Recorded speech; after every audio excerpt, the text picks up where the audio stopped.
What if I told you that one of France's former colonies just lit the fuse that could blow up a $100 billion empire? Mali isn't just abandoning the Cfa Franc, it's dismantling decades of economic domination, joining Brics and signaling the end of Francophone as we know it. Watch this, because what's happening in West Africa could shift the global balance of power. Welcome back to the African Reset, where we unpack Africa's political awakening with clarity and courage. Today, we explore a historic realignment that sees Mali declaring full economic independence, not just through words, but by walking away from colonial currency and embracing new strategic alliances. The Cfa Franc, created in 1945 by France, has long been a tool of financial control in West Africa. Tied to the euro and guaranteed by the French treasury, the system required African countries to deposit up to 50% of their foreign reserves in Paris. According to France 24, this limited their monetary freedom and tethered national economies to a former colonizer. For decades, it remained one of the most enduring forms of neocolonialism. Now, that legacy is being directly challenged. Mali, together with Niger and Burkina Faso under the Alliance of Sahel States, is preparing to leave the Cfa Franc zone. Mali's Foreign Minister Abdoulaye Diop recently confirmed that the country is actively preparing to apply for membership in Brics.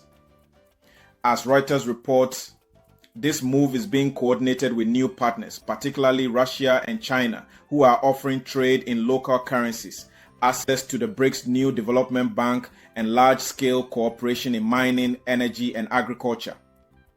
The alliance is also designing a brand new regional currency called the Sira, a bold step that would replace the Cfa Franc altogether and represent the first true act of economic self-determination since independence.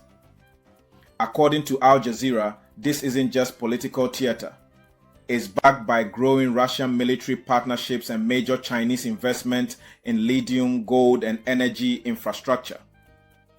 France stands to lose more than just prestige.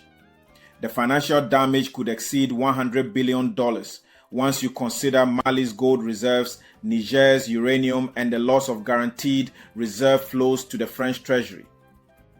Le Monde notes that the Cfa Franc created a protected market for French exports and privileged access to African natural resources, all of which are now under threat. Niger, for example, has already nationalized uranium mines previously controlled by French company Orano. As RFI reports, this has left France's nuclear sector, which generates 70% of its electricity, scrambling to secure new supply in a highly competitive global market. What's more, this isn't just an economic fracture, it's a geopolitical shift. According to The Guardian, over 34 countries have now applied to join BRICS, most of them from the global south. With Egypt and Ethiopia already invited, Mali's entry would amplify BRICS' reach into Francophone Africa and deepen the formation of a multipolar world order. France, in response, is in retreat. Military bases are closing, diplomatic ties are fraying, and French corporations that once dominated the Sahel region are being replaced by local or BRICS-aligned alternatives. As France 24 confirms, this is the most significant erosion of French influence in Africa since the 1960s. And this is just the beginning. Senegal, Benin, and other CFA countries are closely watching Mali.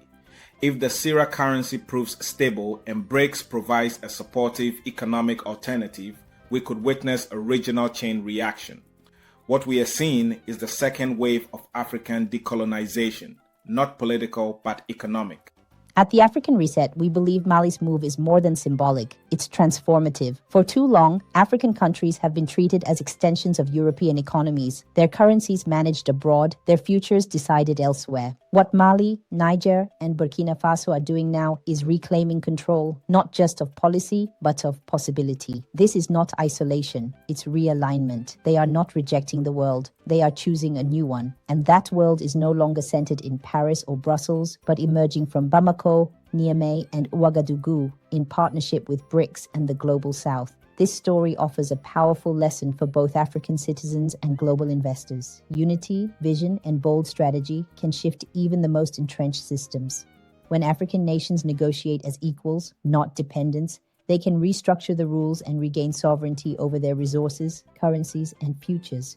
Mali's decision to leave the Cfa Franc and align with Brics is not merely a policy change, it's a statement of intent. It says, Africa will no longer be managed, it will lead. France may lose billions, but Africa, at long last, is gaining something priceless, self-determination. What do you think? Should other Cfa Franc countries follow Mali's path? All footage in this video falls under YouTube's fair use policy for educational commentary. Subscribe to the African Reset for more fearless political analysis.